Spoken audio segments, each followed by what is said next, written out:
nijaay yow danaa doon xaar jox ma dépense bi damay dem marché.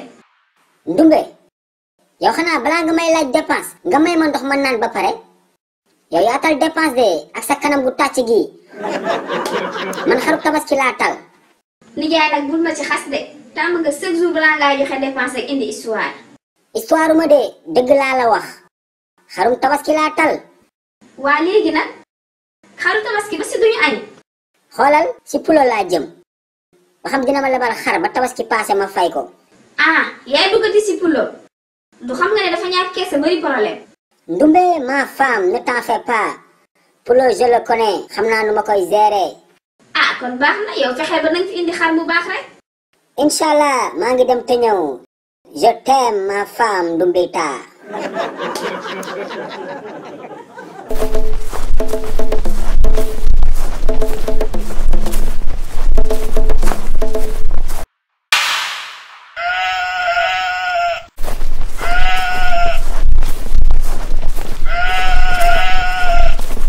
Assalamualaikum Pulo.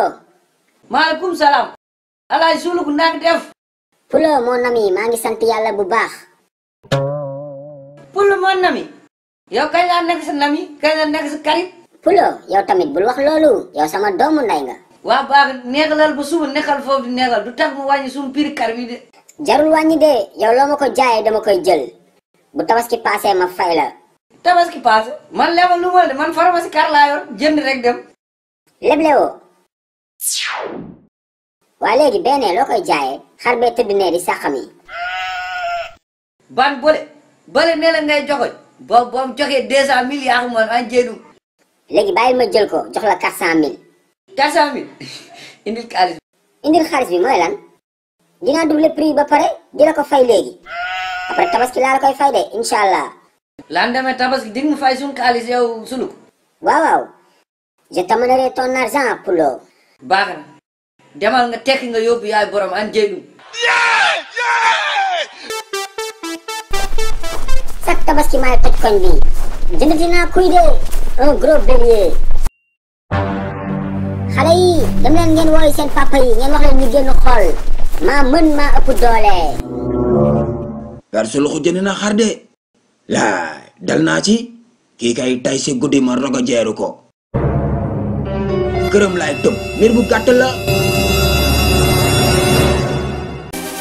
xew-xew amatina de xale yi seen livre les courses de Souloukhou ñëwati na tome 2 ak tome 3 bi génn na de waaw te bii ba dafa ànd ak lu bees tak non seulement dañu yokk page livre yi ba 60 waaye dafa amaale ay question de compréhension pour améliorer intelligence xale yi livre Souloukhou bu bees bi am na solo de mani ku gaaw la def commande doo am si livre yi de xale yi gaaw leen woo seen papa ak seen yaay ñu defal leen commande si numéro boobee ngeen di gis man moom defal naa commande sama doom ak samay jarbaat yàgg na ku yéex ñaar gaaw leen